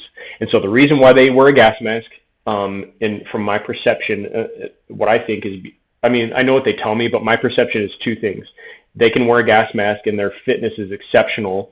And so because you're breathing in a little bit less air while you're doing it. And then B, their face is covered because the person that they're supporting through the event is the center of attention. And so they cover their face, so you're not going to say, oh, that's John, whatever, we know him. It's just a person. It represents OEW, and that's what their team does. So these people are trained to support the honorees, and it's awesome, man, to see all the stuff that they've done. Sure. And then, like we were talking about earlier, we got the archery program started, seen a huge therapeutic benefit of archery. And OEW's worked closely with Black Rifle and with John Dudley and with PSC Archery to do events and get bows donated and all kinds of stuff. So they're doing great work across the country. And so I'm super glad to be a part of that team. That's so cool, man. I work with a similar, I can attest to this firsthand. I work with a similar sort of nonprofit here called River Deep. And it's not only veterans, it's police, firefighters, but not even that. It's just, you can have any sort of handicap. A lot of people from Craig Hospital right here in Denver. And they take them down to like Rocky Mountain Specialty Gear, and we'll do a bow shoot. And, they'll get people, no matter what your disability is, their premise is, we're not going to put a limit on you or tell you that you can't do it. And Colorado School of Mines is involved, and they build all this adaptive equipment to help some of it's on the spot to help people shoot a bow that maybe is a quadriplegic. I mean, they've had guys go on pheasant hunts that are shooting a shotgun from a sip and puff straw, to move their wheelchair. Like, it's pretty awesome. And I think to not put a limit on somebody if they have a disability is the biggest thing, right? Because that's where your enjoyment comes out of accomplishment, I would think, So I really enjoy doing that. And if you guys ever needed any help, I'd be glad to help. You always have a platform here. So anything that we can do to help you guys, I'm sure obviously you can donate to your foundation. Mm-hmm. Is there a specific website or a spot where you want people to do that? Mm-hmm. Yep. EnduringWarrior.org is the website, and there's a link right there, one-click donation right there on the front page. OEW is a 100% volunteer-based organization, so nobody gets a paycheck. All proceeds go to the events and helping the honorees, which is awesome. I really like that a lot. But yeah, EnduringWarrior.org is the way to do it. Okay, cool. Sarah's pulling that back up here again. Yeah, they do a lot of really cool stuff. And I love the outdoor therapy, and I think that, you can attest to this. Do you attribute a lot of your recovery to outdoor therapy? You said it yourself with a bow and being outside and being at these archery events, and once you get out of it, that connection to nature, I think, is so important for anybody, no matter, where you're from. Nature doesn't judge you. It just is what it is, and I think it's there for everybody to enjoy. I used to hike a ton before I got injured, and now I go hiking, but it's kind of more like hiking with a bow, like with a goal in mind. Like I'm like if I go out on a hunt, worst case scenario, I get to go see some beautiful area of the world while I'm out there chasing animals. Worst case scenario, so like automatically it's a win, and I love being in nature, man. Like we were this past October, we went to Idaho for an elk hunt. And I didn't get drawn in Arizona, and one of the only ones left in Idaho was the Selway Zone, which is a pretty gnarly zone. It has a couple different wilderness areas, and it was breathtaking out there. And for me, not even breathtaking, but it was like, I'm just about 7 years after getting injured, but it was a huge confidence boost for me. And we ended up doing a spike camp. So we hiked 3 miles in with all our crap on our back, set up a spike camp, and hunted another 3 miles around the area for 3 days. And I was like, man, this is awesome for me to be able to do that, like plan all the logistics and have the dudes, we split our weight and everything. Like it's amazing. And so when I talk about like accomplishments and like what you can do, making you feel better, more confident as a person, it's freaking incredible, man. Absolutely incredible. It's huge, man. And one of the main premises for me starting this podcast, and it's turned into much more than just that, but was really is, one thing that worries me, and one reason why I started this is I'm a little concerned. We talked about this at the beginning of the podcast, the influx that we're seeing of people using these outdoor spaces. There's more people getting into archery, that sort of thing. And I don't think that they are fully educated on how not everybody is fully educated on how to properly, use the outdoors, whether it's paying attention to fire bans, how, taking a proper ethical shot on an animal, disposing of your trash, how to take a dump in the woods, properly, that sort of thing. So, I've seen a ton of stuff just get destroyed, and I'm seeing stuff rapidly get depleted. And, it's concerning to me. So I wanted to raise, instead of just sitting there and being the Colorado native that points his finger and is like, oh, all these people are moving into my state and this is bullshit, and yelling at people and being a jerk. I was like, there's no better way than to try to educate them. So that's kind of why we started this platform, and is the main kind of message, but also to have conversations with people like yourself, and whether it's a stand-up comedian, a professional athlete, a former, special operator, we want all those people to kind of come together and collectively, and hopefully some people are getting some education out of this.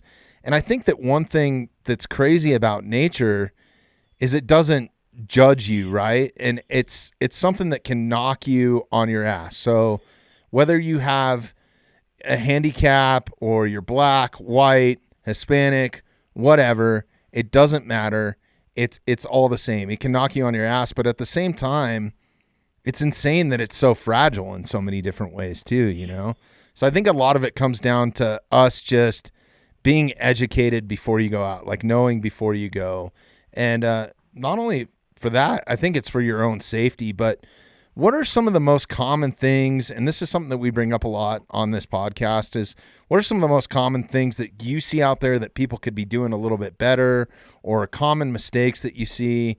I'm concerned about preserving what's so passionate to you in therapy, in life, and just being outside and being connected to nature. It's important to me. I want our kids to be able to enjoy that, and future generations, their grandkids, to enjoy that. And I'm just afraid that I'm seeing a rapid decline, like for example, right here, like fly fishing is just nonstop. And I've just grown up here as a kid. I live in the hometown that I grew up in, and the rivers are just getting depleted and hammered, and people are fishing in hot water, not handling fish correctly, So that's just one example, but it's across the board.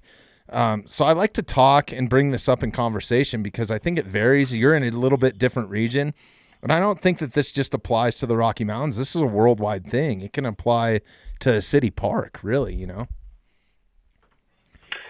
That's a tough one, man, because Yeah. there's lots of people getting in. It's a great thing. More people getting into hunting. We have a significant amount increase in the hunters in the past couple of years here in Arizona.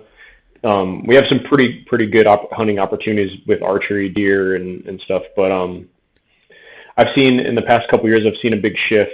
And for instance, 2 years ago, I was hunting mule deer, rifle October hunt in a unit near Tucson, and there is just a horde of people that weren't putting any effort into hunting at all. And the area was generally pretty flat with some real subtle, like just little draws that the deer could hang out in. But everybody was just driving the roads, man. I went and hiked up a huge hill, and I'm sitting here. I'm like, man, I'm missing 2 legs. And I hiked up this steep hill. It took me like 30, 40 minutes to hike up, and I'm overlooking like 5 miles.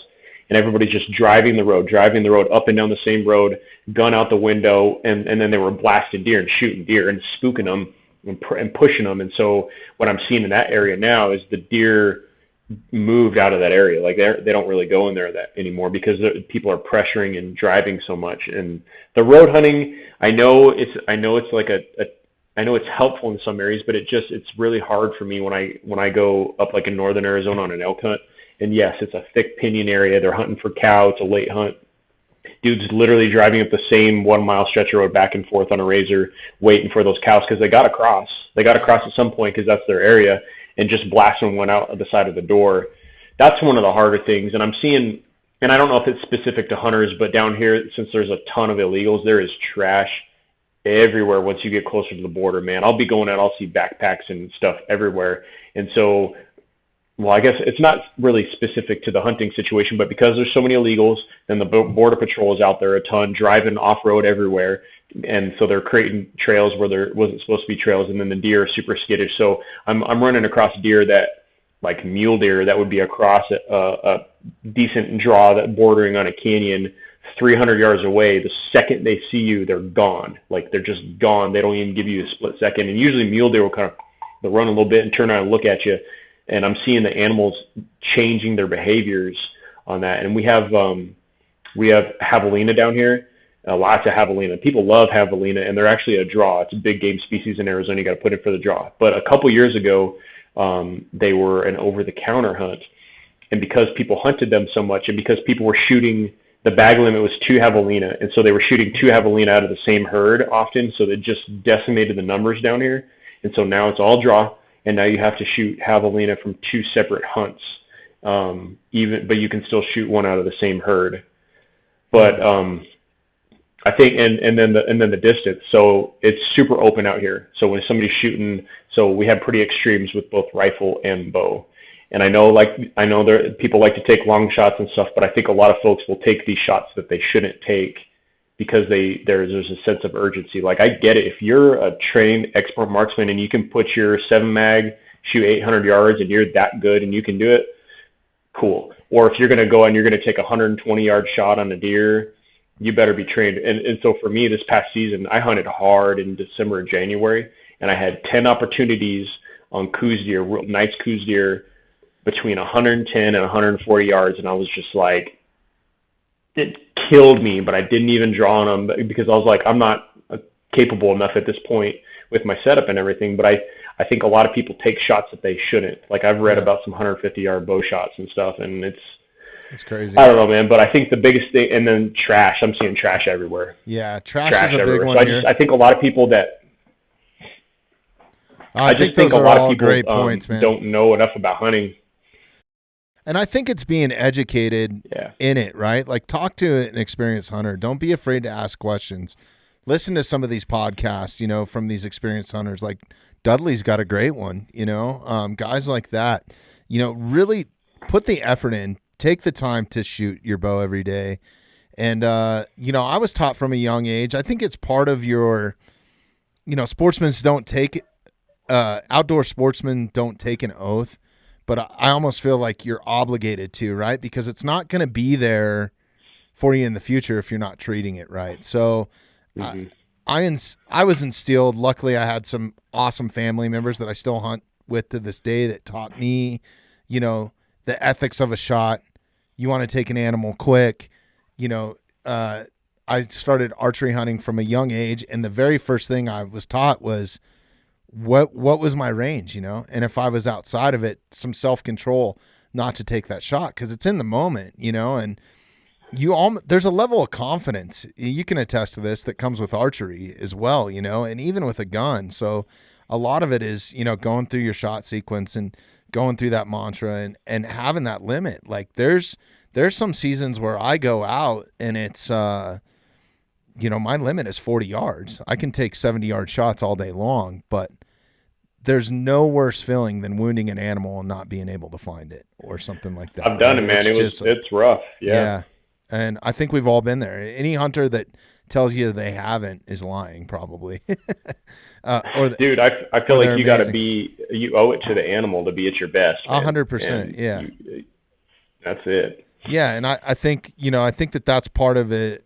What was instilled in me is, you know, you taking care of what you enjoy, leave it better than you found it, you know, I think is a big part of it too. So yeah, no, I appreciate you sharing that. It's a tough subject, but I don't think that there's any better way to figure out about it and unless you listen to conversations like this and instead of pointing the finger, you know, and maybe some awareness somewhere for somebody to think about something a little bit differently. So that's all we're trying to do. There's an example. I've been learning a little bit more about this, but I'm not so for me, I've actually only been hunting since February 2018. So I'm pretty new to this thing, and I love hunting turkey. I haven't shot a turkey yet because I'm trying to get one with my bow, but I've been reading and there's a debate that I just came upon today, which is really interesting about shooting turkeys with decoys that are full strut or using those full strut decoy that mounts to your bow and stuff. And I had no idea that was a topic of debate. And so I did a bunch of research, and I guess the success rate for somebody that will use a full fan decoy in some fashion drastically increases your success rate because the male turkeys will just come bashing in because they're like, we need to fight that dude. I had no idea. And it's something that I took for granted because I just didn't know. And, you know, talking about the fair chase and the sportsmanship of that. And so that just kind of, it's attributed to what you're just talking about, just learning and reading and hearing people talk about these things, because some people just don't know what they don't know. And I can get that because I'm at that point with a lot of things, but I don't think it's a debate. I think we should hold our game and fish accountable, number one, right, to certain things like that. That's where that debate should come in.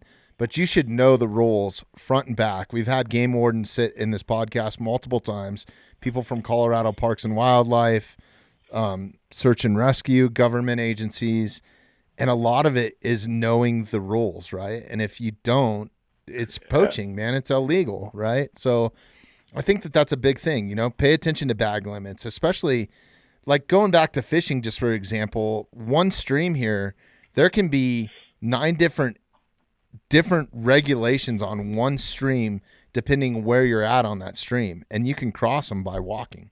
And it's not a sign that's labeled. A lot of times they'll put up signs in high frequency areas and stuff like that, but that's part of your duty as a sportsman, you know. And I think just knowing what the rules and regulations are. I mean, I heard a horrifying story. I have some family members that live up in Montana, and they were up elk hunting this year, or was it this year or last season? And there were some people that were out chasing a herd of elk with drones, chasing them into them. So, I mean, that's straight up poaching. That's illegal. You should have your hunting privileges removed for life. It's a federal offense if you're caught doing anything like that. So it's important to follow the rules. And I think that that's the biggest thing. I mean, that's why they create a rule book and put them on every gun counter across the damn state, you know? So it's like, it's just knowing before Those you go. things are complicated. Right? Yeah, they are.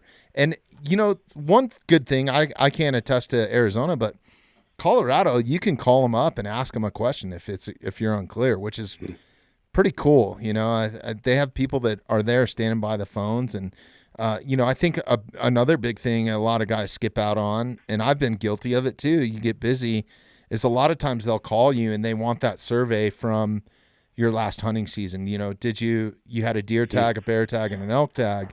What did you feel? You know, they ask you questions. Did you feel like there was too many hunters? Like, all that stuff matters, you know. That's where they're getting their data from and stuff like that. So I think that will I'm glad that they're doing, man, with those. That's huge. Yeah, I think. I'll definitely give a shout out to Game and Fish for Arizona Game and Fish, because like they're doing that. They're taking it super hard right now, like in a good way. So they changed things recently with the archery. Actually, they changed everything with the deer harvest threshold, because a lot of deer were getting harvested, and they're seeing numbers go down. So what they did is the over-the-counter archery stuff is going to stay the same. The tags for the rifle tags, they're going to reduce them a little bit. But what they're doing is they're creating a threshold, a harvest threshold per unit now. So we've been doing it with bear and mountain lion.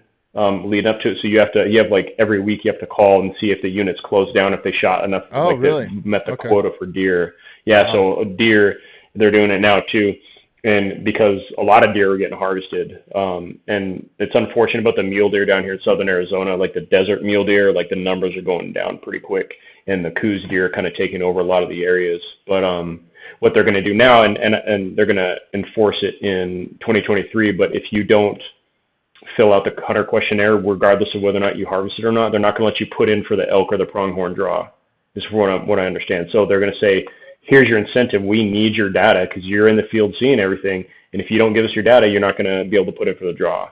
Because everybody wondered how they were going to enforce that. So I think that's a good way to do it. There should be some accountability. And I think that unfortunately, we're seeing it here in Colorado a lot too at the ballot box. And we don't get into politics ever, but unfortunately, wildlife biology is hitting the ballot box a lot here. Yeah. And I think being educated on something, whether you're a hunter or not, especially if you're just maybe you're just into backpack camping or hiking or taking your dog for a walk in a park, you know, I think that all those ballot initiatives that concern game and fish and wildlife populations and stuff like that, and reintroductions are super important to be educate yourself in it before just voting on something, you know? Mm-hmm. Absolutely. And listen to biologists, not to politicians. That's another big thing for me. So, cause I found that out the hard way, but yeah, man. Do you follow, have you heard of Blood Origins before? Oh, he's awesome. I can't wait. We talk quite often, just online, but I'm trying to link up. I want to do something with him in person. And if not, we'll do one of these virtual ones. We just recently started doing virtual podcasts, and it's great because I've wanted to talk to you for a long time. And it's great that we have this ability now. And I feel like this platform, for a long time, I didn't do it because Zoom is so hard. And even this is difficult. So we got to get you in here for an in-person one the next time you're in Colorado, or if we're ever in Arizona, we'll bring our kid out there and maybe we could do one at the shop or something. It would be awesome. Love to, man. Yeah, that'd be awesome. But yeah, no, I definitely, they're incredible. There's a ton of people that are super educated that I've got, and Blood Origins is one of those that I've gotten a ton of education from. The guy's super sharp when it comes to biology and wildlife management and all that sort of stuff too. So yeah, Robbie has such a good way of telling those stories, man. Like he can capture you. I mean, not only does he have a super sexy accent, but like he's just really good at telling that story, man. He is, yeah. Yeah, I'm not that good at it, so I'm going to leave it to Robbie. But yeah, definitely go check that out. Yeah, me too. We're burning through the time here. Before I let you go, what do you got coming up after Disneyland? You got any events that you're got spurred up or anything going on at the shop? The next thing, there's a couple 3D shoots this year for in Arizona. There's one up in the Sunrise Ski Resort. Then there's the Mormon Lake and the Clint Wells. But initially coming up right now after Disneyland, I'm probably going to go try to chase spring bear with my bow a little bit up in northern Arizona, and then we'll have the Black Rifle Coffee event the end of April, and then the Veteran Adaptive Shoot, and then a Total Archery Challenge. And then in May, I'll probably go try to get me a turkey with my bow. And then after that, it's prepping for deer season again. I didn't get drawn for elk, so it's just deer is what we're going to be focusing on. So, how hard is it to draw an elk tag in Arizona? Is that like a lifelong thing? I know like in Utah, it's crazy. The past couple years have gotten pretty tough. I talked to a lot of my buddies, and I don't know very many people that got drawn. I got some guys that have like 8 or 9 bonus points and didn't get drawn, which is not normal. 8 or 9 years, right? Yeah. Even for like so it's the conundrum of, do I want to have like a primo awesome hunt, or do I want to hunt every single year? Like, cause if you put in for like a lake cow hunt, rifle hunt, you could probably hunt pretty often. So as an example, Idaho, I went to go buy one of Idaho's general tags where you just get online and you purchase it and it's not a draw or anything. I showed up 30 minutes prior to the opening for non-resident, and I was 17,064 in line. And so I waited like 6 hours to get close to the front of the line, and then something happened and the system bumped me back 8,000 space. I don't know what happened. So I ended up not getting a tag, but it just shows me there's just a boatload of people trying to hunt, which is really cool, and I'm glad that they're limiting it, but it's getting hard, man. So I'm trying to balance out, do I want to go for a trophy bull hunt, or I just want to hunt elk every year and just go for a cow tag, something like that. So come to Colorado. It's still over the counter. I don't know how long it's going to be like that with what we got going on, but yeah, come out, man. I was thinking about it, man. My buddy's on it, and there's tons of people blazing around on razors and stuff, and he said if you just hike and get out of there, a lot of people just road hunt. So yeah. No, it's definitely, for us, it's getting in the backcountry and getting away from some of that, you know. My buddy Mark Montoya says it best. Yeah. It's crowded for the first couple miles. And then after that, man. Off of a road or whatever. So that's so true. Dude, I try to get away from people, man. Like, yeah, that's part of it, I was right? Getting some water, and dove season overlaps with the archery deer season. And some dude almost freaking shot me with a shotgun. He shot the tree I was sitting under. I was so pissed. And so, like, I just try to get away from everybody because I don't like all that stuff to worry about. Yeah, we had an archery hunter here in Colorado this past season that got shot. I don't know if I think he made it through it, but he got shot by a muzzleloader hunter because those seasons overlap a little bit. And it's like, I don't understand that, but how do you take a shot on something you can't even see, you know? So, but it's a hunter safety, but yeah. Be careful out there. Listen, man, this has truly been a privilege and an honor to talk to you, man, and I can't wait to do it again. I appreciate your time, and enjoy your trip to Disneyland. And the next time you're in Colorado, please look us up, dude. You're welcome here anytime. You got it, Bobby. I appreciate your time, man. It's been an honor to talk with you. Looking forward to next time. Oh, 100%. I'd love to do it again. Real quick, I know you have social media. Let's share those pages. You got a website for Stick Sniper, all that stuff, if you want to drop those real quick, and then we'll hop off this thing and let you enjoy your day. Yes, sir. So the shop, you can, sticksniper.com is the shop's website. We do all the stuff in the store, so they'll give you some information on the website, and then you come into the store to purchase your stuff. And then we're pretty active on Instagram, Stick Sniper Archery. And then my personal Instagram, it's kind of just like a journey of archery and weightlifting and stuff like that. It'll be under Caleb Brewer. And for Operation Enduring Warrior, they're on there as well. So yeah, that's me right there. Perfect. Dragging that damn sled up the street. That's awesome, man. All right, man. Well, thank you again. Well, I can't wait to hang out with you in person. Next time we'll have a whiskey or something. But yeah, sign me up. Appreciate it. All right. Thanks everybody for listening. All right, thanks, man.